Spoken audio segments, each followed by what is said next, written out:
মিলাদুন নবী এখনো শেষ হয় না, তো মাস রবিউল আউয়াল আছে না, এই রবিউল আউয়ালে মিলাদুন নবী মানে নবীর জন্ম।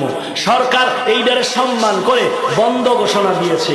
আমি আজকে জুমার মসজিদে চ্যালেঞ্জ দিয়েছি, দুনিয়ার কোনো মুসলমান কোনো দ্বন্দ্ব নাই, কোনো গালি নাই, কোনো হিংসা নাই, উচ্চ কণ্ঠে দুই একটা খারাপ ভাষা যদি হয় ক্ষমা চাই, ক্ষমা চাই, ক্ষমা চাই। বুঝার জন্য বলছি, মুসলমানকে বিভ্রান্ত করো না। মিলাদুন নবী 1000 কোটিবার আমরা মানি, সম্মানের সাথে, ঈমানের সাথে, মহব্বতের সাথে। নবীর জন্ম মোবারক আমরা মানি, নবীর জন্মের গুণগান গাবো, অন্তরে তৃপ্তি নিব, নফলের মরিবান সওয়াব পাবো। কিন্তু মিলাদুন নবী শব্দের আগে ঈদ শব্দ লাগানো যাবে না। পারলে দুনিয়ার কোন হাদিস থেকে, জয়ীফ হাদিসে যদি পাও, একটা হাদিস দেখাও, কোন হাদিসে লেখা আছে ঈদে মিলাদুন নবী, মিলাদুন নবীর আগে ঈদ শব্দ লেখা আছে, একটা হাদিস বের করে দেখাও। বলেন ঠিক আছে, আছে মিলাদুন নবীর আগে ঈদ শব্দ আছে কিনা? পৃথিবীর কোন হাদিস জয়ীফ হলেও দেখাও। অথচ স্পষ্ট হাদিস, মুসলমানের ঈদ দুইটা, ঈদুল ফিতর, ঈদুল কি বুঝলেন? মিলাদুন নবীর বিরোধী উম্মাহ বিশাল সম্মেলন। কি সম্মেলন? ঈদে আজম, ঈদে আজম সম্মেলন। আহা, আল্লাহ আমাকেও মাফ করেন, গোটা উম্মতকে মাফ করেন। আরো জোরে বলেন আল্লাহ বেয়াদবির থেকে হেফাজত করেন, আল্লাহ বেয়াদবির থেকে হেফাজত করেন, আল্লাহ বেয়াদবির থেকে হেফাজত করেন। আর কেমনে বাঙালির বুঝাবো? আহ, ও মালিক হেদায়াত দান করেন। আবার এখানে মিলাদুন নবীর আগে কেন লাগাইছেন? প্রশ্ন আছে না ভাই? এটা মারাত্মক একটা প্রশ্ন।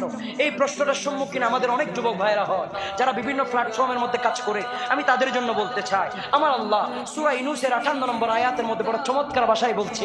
কি বলছে আল্লাহ? কুল বিফাদলিল্লাহি ওয়া বিরহমাতিহি ফাবিযালিকা ফালইফরাহু। আমার আল্লাহ কয়, হাবিব আপনি বলে দেন না আল্লাহ কি বলবো। আমার নবীজি বলছেন, তোমরা যারা ফদল পেয়েছো, ফদল মানে আল্লাহর অনুগ্রহ, ফদল মানে কিতাব, ফদল মানে কোরআন শরীফ, ফদল মানে আল্লাহর রহমত, এটাকে বোঝানো হয় ফদল। আমার আল্লাহ কয় তোমরা ফদল পেয়ে, তারপর হচ্ছে ওয়াবি রহমাতিহি, রহমত, রহমত মানে ওয়া মা আরসালনাকা ইল্লা রাহমাতাল লিল আলামিন। অর্থাৎ দুইটা জিনিস, একটা হচ্ছে ফদল, ফদল মানে কোরআনুল কারীম, রহমত মানে আমার দয়াল নবী, রহমাতুল লিল আলামিন নবী। আমার আল্লাহ কয় এই দুইটা জিনিস পেয়ে ওগো আল্লাহ কি করব একবার বলেন না। আল্লাহ নিজেই শিখিয়ে দিচ্ছে, ফালইফরাহু, এই দুইটা জিনিস পেয়ে তোমরা খুশি উদযাপন করো। জুড়ে বলুন সুবহানাল্লাহ। তাহলে নবীকে পেয়ে খুশি উদযাপন করার কথা বলছে কে? কে বলতেছে ভাই বলেন না? নবীকে পেয়ে ফালইফরাহু ইন্ডিকেট করে বলেছেন আমাদেরকে, বলছে তোমরা খুশি উদযাপন করো আমার নবীকে পেয়ে। তাহলে আমরা নবীকে পেয়ে যদি খুশি উদযাপন করি, ঈদ পালন করি, ঈদ মানে খুশি। ঈদ আচ্ছা আগে জানেন ঈদ শব্দের অর্থ কি? ঈদ শব্দের অর্থ হচ্ছে খুশি, আনন্দ। এখন আপনি বলেন, আপনার ছেলে যদি জিপিএ 5 পায়, আপনি খুশি নাকি বেজার? আপনি যদি আপনার একজন কন্যা সন্তান হন, আপনি যদি ইলেকশনের মধ্যে চেয়ারম্যান হয়ে যান, আপনি যদি দামি কোনো চেয়ার পান, আপনি যদি বড় মসনদ পান, খুশি নাকি বেজার?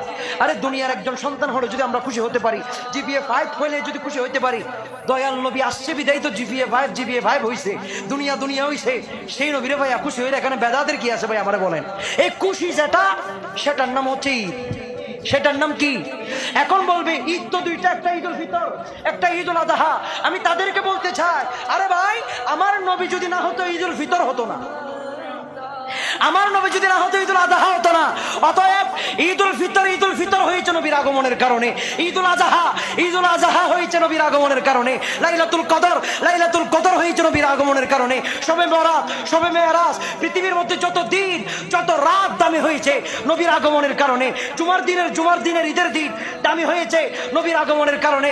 সেই জন্য আমরা বলি সকল ঈদের সেরা ঈদ ঈদে মিলাদুন নবী। জোরে বলুন সুবহানাল্লাহ। নবীর আগমন না হলে কোন ঈদ হইতো? সিম্পল বিষয়, বুঝিলিতে বুঝিব, না বুঝিলিতে কি আমাদের বুঝাইতে হবে কথা না।